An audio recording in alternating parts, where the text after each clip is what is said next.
কেটে যায় মানুষ তাকে ভোলে না। যুগের পরে যুগ কেটে যায় মানুষ তাকে ভোলে না। চলে না রে চলে না রে চলে না রে চলে না, চলে না রে চলে না রে কাকে ছাড়া চলে না। কে সে পরিচয় কি তার? হাসির রাজা জ্ঞানের রাজা রসিক রাজা গোপাল ভাঁড়। হাসির রাজা জ্ঞানের রাজা রসিক রাজা গোপাল ভাঁড়। হাসির রাজা জ্ঞানের রাজা। আজকের মতো রাজসভা এখানেই শেষ। এবার তোমরা যে যার বাড়ি ফিরে যাও। কিন্তু মহারাজ, আমাদের বেতনগুলো? বাড়াবো না, এক পয়সাও বাড়াবো না। তাতে তোমাদের কাজ করতে হয়তো করো, না হলে বাড়িতে গিয়ে বসে থাকো। ভদ্রলোকের এক কথা, না মানে না।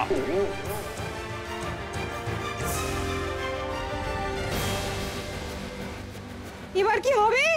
বাজারে জিনিসপত্রের যা আগুন ছোঁয়া দাম। বেতন না বাড়লে এবার আমাদের বাজার করা বন্ধ হয়ে যাবে বলে মনে হচ্ছে।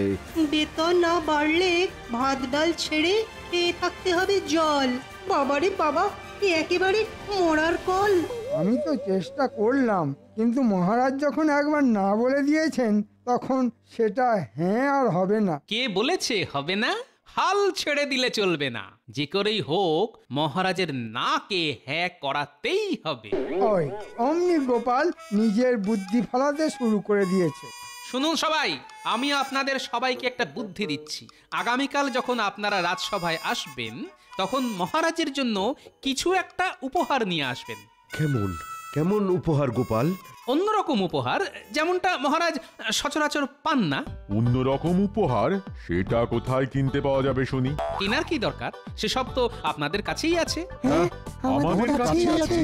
আগে হ্যাঁ, আপনারা যারা যে কাজে পারদর্শী আগামীকাল রাজসভায় মহারাজকে সেই কাজটাই উপহার দেবেন। এই ধরুন, সভাকবি ভালো কবিতা লিখতে পারে, রাজবৈদ্য ভালো পাচন তৈরি করতে পারেন, সেনাপতি ভালো তলোয়ার চালাতে পারে। বুঝেছি গোপাল, বুঝেছি। হ্যাঁ হ্যাঁ, আমরা সবাই বুঝেছি। তোমার বুদ্ধিমতো চললে আমাদের বেতন বাড়বে বলছো? মহারাজকে খুশি করতে পারলে বেতন বাড়বে বই কি।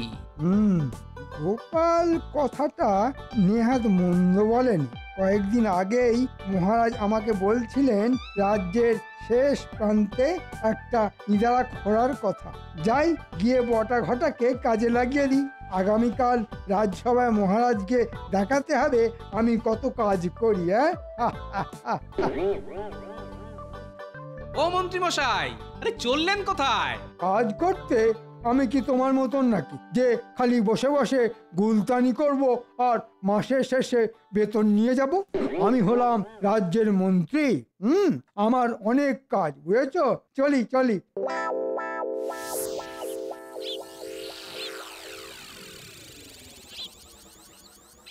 নে নে নে নে নে, এবার কাজে লেগে পড়, কাজে লেগে পড়। আচ্ছা মন্ত্রী মশাই।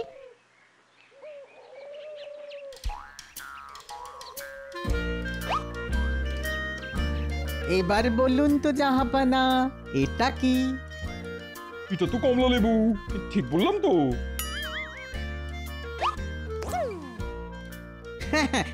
জাহাপানা একদম ঠিক বলেছেন। আমি হলাম বাংলার নবাব, আমি ভুল করতেই পারি না। এটাও আপনি ঠিকই বলেছেন জাহাপানা, একদম ঠিক বলেছেন।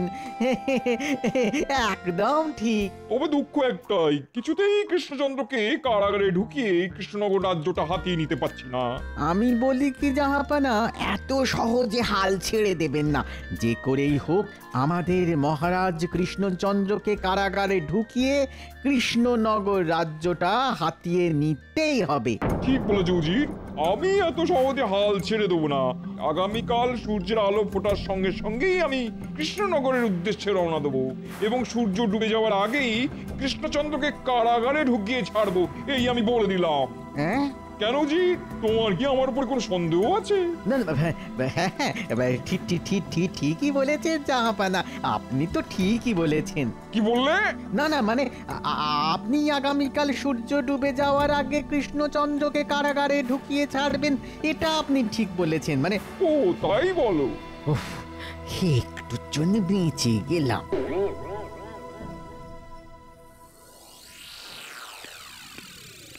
জয় মহারাজ কৃষ্ণচন্দ্রের জয়। জয় জয় মহারাজ কৃষ্ণচন্দ্রের জয়। বসো বসো বসো, সবাই যে যার আসনে বসো। কি ব্যাপার সেনাপতি?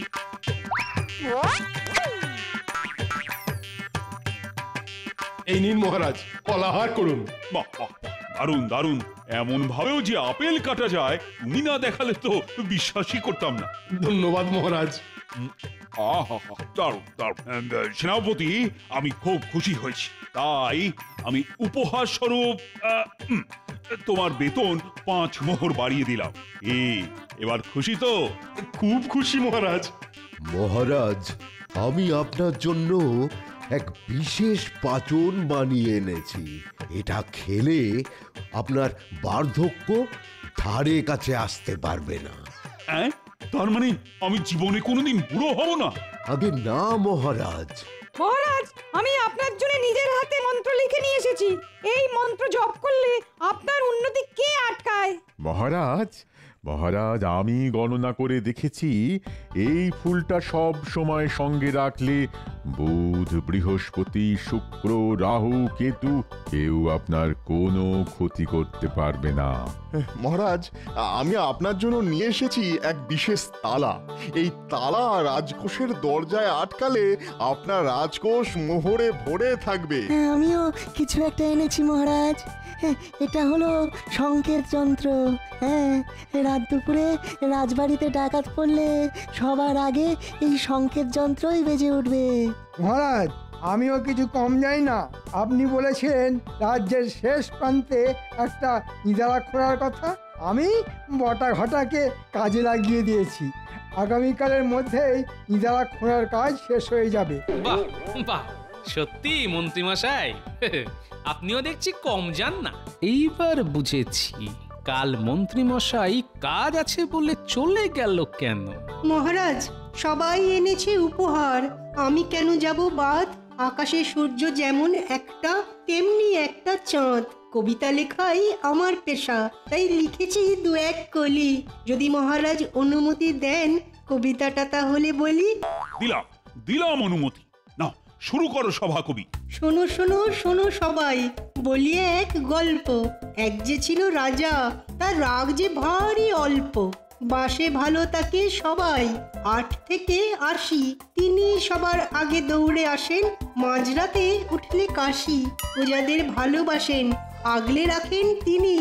গুড়ের থেকেও মিষ্টি তিনি, তাই দেখে লজ্জা পায় চিনি। আমি সেই রাজার এক সভাসদ, এত সহজে তাকে ছাড়ছি না। মহারাজ, এবার দয়া করে বেতন বাড়ান, এই কমে যে আর পারছি না।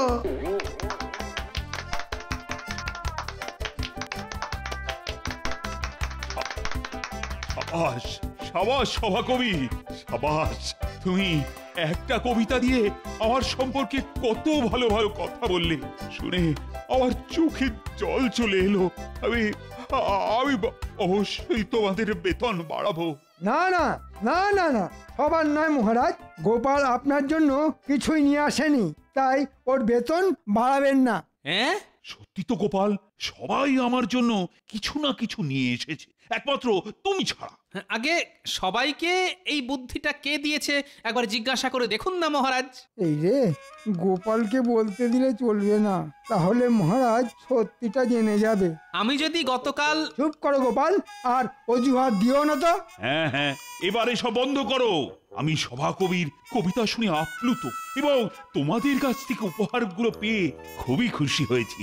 তাই আমি ঘোষণা করলাম, আজ থেকে গোপাল বাদে সবার বেতন আমি 5 মোহর করে বাড়িয়ে দেব। এটা কিন্তু ঠিক করলেন না মহারাজ। কি ঠিক করেনি কৃষ্ণচন্দ্র? শুনি শুনি। নবাব বাহাদুর, আপনি? আগে সেটা মহারাজের মুখ থেকেই শুনুন না। বলো বলো শুনি কৃষ্ণচন্দ্র। না মানে আমার সভাসদরা তো এক একটা রত্ন, তারা সবাই আমার জন্য আজ উপহার নিয়ে এসেছে, একমাত্র গোপাল ছাড়া। তাই মানে... বাবা বাবা, তা আজ কি কি উপহার পেলে দেখাও দেখি। এই দেখুন জাহাপনা, তবে সব থেকে বড় উপহারটা আমি আপনাকে চোখে দেখাতে পারবো না। কারণ সেই উপহার চোখে দেখে নয়, কানে শুনে উপভোগ করতে হয়। বেশ বেশ, তবে তবে শোনাও শুনি।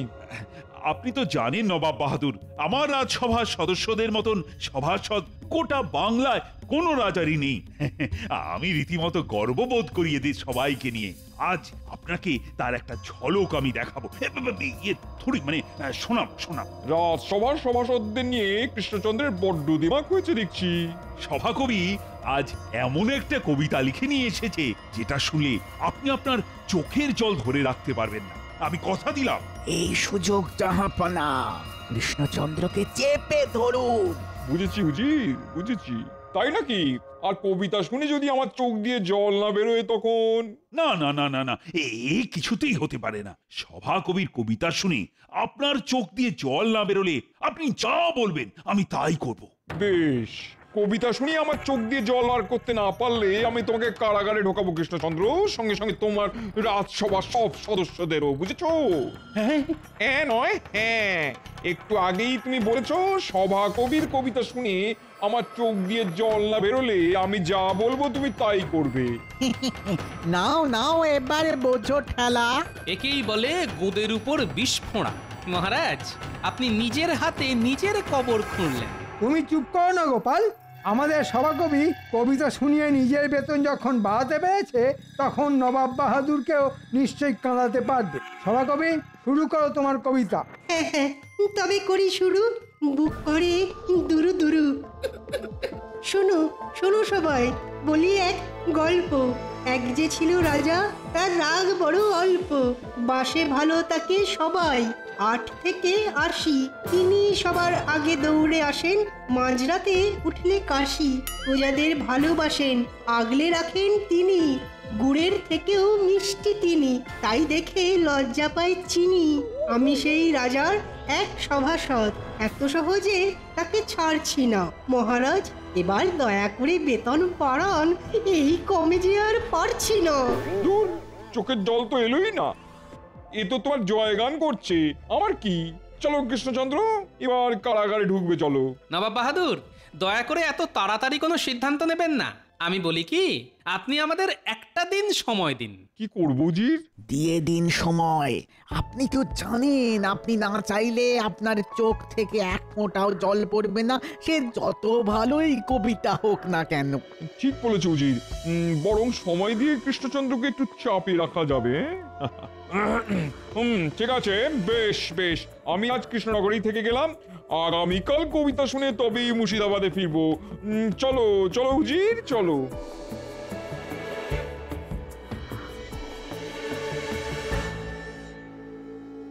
মহারাজ, আমাদের বেতন আবার কমিয়ে দিন। আমরা কারাগারে বাকি জীবনটা কাটাতে চাই না। বাঁচান বাঁচান মহারাজ। আমি যে এবার কি করি, কি কুক্ষণে নবাব বাহাদুরের সামনে সভাকবির কবিতার প্রশংসা করতে গেলাম কে জানে। এবার এবার তাহলে কি হবে? আমাকেও যে তোমাদের সাথে সারাটা জীবন কারাগারে কাটাতে হবে। নবাবকে কবিতা শুনিয়ে কাঁদাতে হবে। কবিতা, কান্না। এই গোপাল, এই গোপাল, এই কি ভাবছো গোপাল? ভাবছি কিভাবে নবাবকে কবিতা শুনিয়ে কাঁদানো যায়। এবার তুমি একটা উপায় খুঁজে বার করো না গোপাল, আমাদের বাঁচাও। হ্যাঁ গোপাল, বাঁচাও আমাদের। হ্যাঁ হ্যাঁ, বাঁচাবো বাঁচাবো, তবে একটা শর্তে। কি শর্ত গোপাল? আপনি সবাইকে 5 মোহর করে বেতন বাড়িয়েছেন, কিন্তু আমার বেতন 15 মোহর বাড়াতে হবে, আর মন্ত্রী মশাইয়ের বেতন 15 মোহর কমাতে হবে। হ্যাঁ নয় হ্যাঁ, একমাত্র এই শর্তেই আমি আপনাদের সবাইকে বাঁচাতে পারি। রাজি হয়ে যান মহারাজ, রাজি হয়ে যান। হ্যাঁ মহারাজ, শর্ত মেনে নিন। এরকম করো না গোপাল। কেন? আমার পিছনে লাগার সময় মনে ছিল না? মহারাজ বলুন, আপনি রাজি কিনা? সবাই যখন বলছে তখন আমি রাজি। ব্যাস, আগামীকাল আমি বাড়ি থেকে কবিতা লিখে নিয়ে আসব, আর সেই কবিতা শুনে নবাব বাহাদুর কিছুতেই চোখের জল ধরে রাখতে পারবে না, এই বলে দিলাম। এখন আমি চলি মহারাজ, বাড়ি গিয়ে বুদ্ধির গোড়ায় একটু ধুলো দিতে হবে যে। আসি। হ্যাঁ, বলে কি গোপাল লিখবে কবিতা?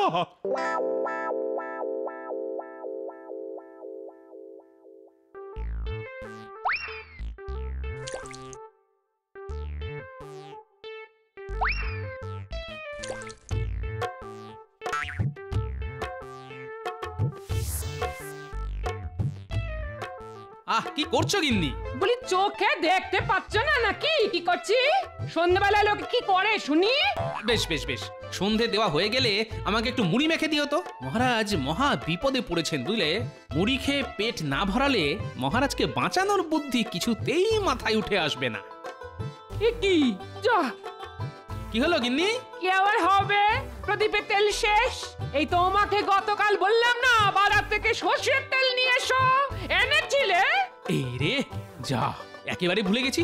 ঠিক আছে গিন্নি, একদিন সন্ধ্যাবেলা প্রদীপ না জ্বালালে কিচ্ছু হবে না। তবে শুনে রাখো, একদিন সন্ধ্যাবেলা মুড়ি মাখা না খেলেও কিছু হবে না।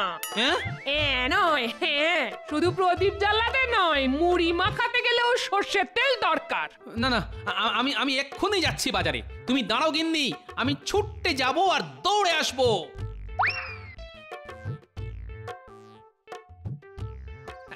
এই যে ভাই, তাড়াতাড়ি 1 পয়সার সর্ষের তেল দাও তো। হাত পাতো গোপাল দাদা। হ্যাঁ, খামকা হাত পাততে যাবো কেন শুনি? 1 পয়সার সর্ষের তেল আর কত হবে? ও হাতে করেই নিয়ে যাওয়া যাবে। ও তাহলে এক কাজ করো ভাই, আমাকে 5 পয়সার সর্ষের তেল দাও। দাঁড়াও দাঁড়াও দাঁড়াও দাঁড়াও, জ্বালা থেকে তেল আমি তুলবো। দেখো ভাই, ঠিক আছে? হ্যাঁ হ্যাঁ গোপাল দাদা, ঠিক আছে ঠিক আছে, কিন্তু গোপাল দাদা তেলটা আমিও তুলে দিতে পারতাম। আরে পাগল, গোপাল এমনি এমনি কিছু করে না। এই দেখো, জ্বালা থেকে তেল বার করতে গিয়ে আমার হাতে সর্ষের তেল লেগে গেছে। এবার এটা আমি মাথায় মেখে নিলাম। 5 পয়সার তেলও পেলাম, সঙ্গে মাথায় মাখার তেল বিনামূল্যে।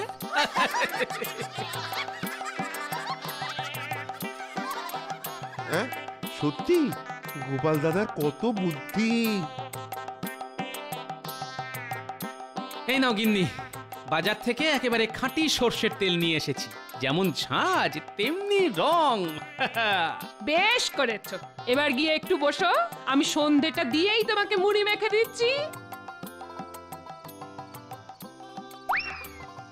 আমার সন্ধে প্রদীপ জ্বালানোর চোটে আমার চোখ দিয়ে জল বেরিয়ে গেল। বাবা রে বাবা, সর্ষের তেলে ঝাঁঝের চোটে চোখের জলে নাকের জলে এক হয়ে গেল। পেয়েছি, উপায় খুঁজে পেয়েছি।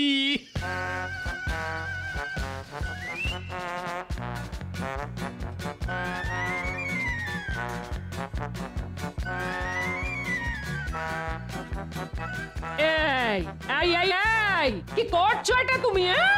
মহারাজ সমেত রাজসভার সব সদস্যদের কারাগারে বাকি জীবনটা কাটানোর হাত থেকে বাঁচাচ্ছি গিন্নি।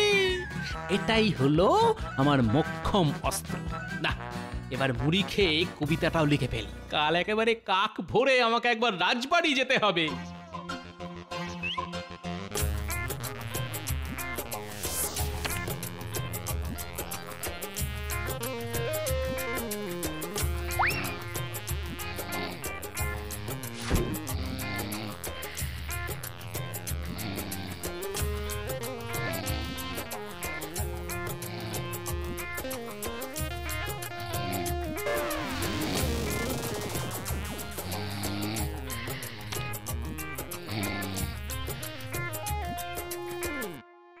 কি গোপাল কোথায়? আগে এসে থেকে তো আমি সেটাই ভাবছি মহারাজ। মহারাজ, ওই দেখুন, গোপাল বোধহয় কবিতা লিখে নিয়ে এসেছে। তাই নাকি? তা কেমন কবিতা লিখেছো? নবাবকে শোনাবার আগে একবার আমাদের শোনাও দেখি। না না, এ খুবই বেদনাদায়ক কবিতা। শুনলে আপনারা সবাই কেঁদে ভাসিয়ে দেবেন মহারাজ। তার চেয়ে বরং একেবারে নবাব বাহাদুরকে যখন শোনাবো তখনই শুনবেন। চলুন চলুন, এবার তাড়াতাড়ি নবাব বাহাদুরের ঘরে চলুন।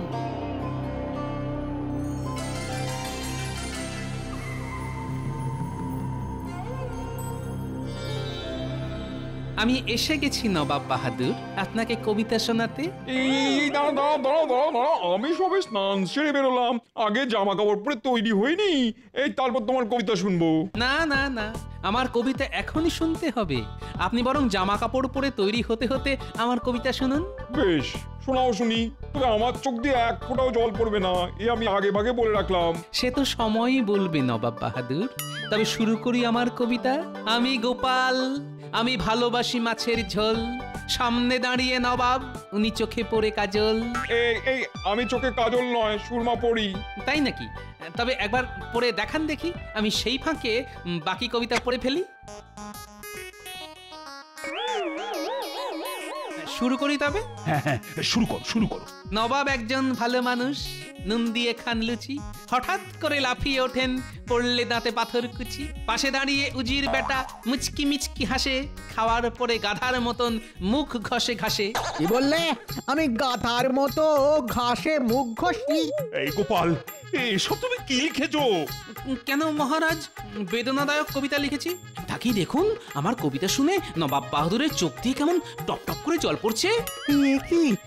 কি করছে নবাব বাহাদুর? গোপাল আমাকে অপমান করে কবিতা লিখেছে, আর সেই শুনে আপনি কাঁদছেন? বাবা, হায় আল্লাহ, উফ কি ঝাঁজ! উফ, কিসের ঝাঁজ জাহাপানা? চোখের জল কিছুতেই ধরে রাখতে পারছি না। আমার কবিতার ঝাঁজ। নবাব বাহাদুর আমার কবিতা শুনে কেঁদে ফেলেছেন, তার মানে আমাদের আর কারাগারে বাকি জীবনটা কাটাতে হবে না। কি মজা, আমরা বেঁচে গেলাম। চোখে আমি সব ঝাপসা দেখছি কেন? উজির, আমাকে মুর্শিদাবাদে নিয়ে চলো। আমি এখানে আর এক মুহূর্ত থাকবো না। চলুন জাহাপানা, চলুন। এখানে আর থাকা উচিত না। চলুন।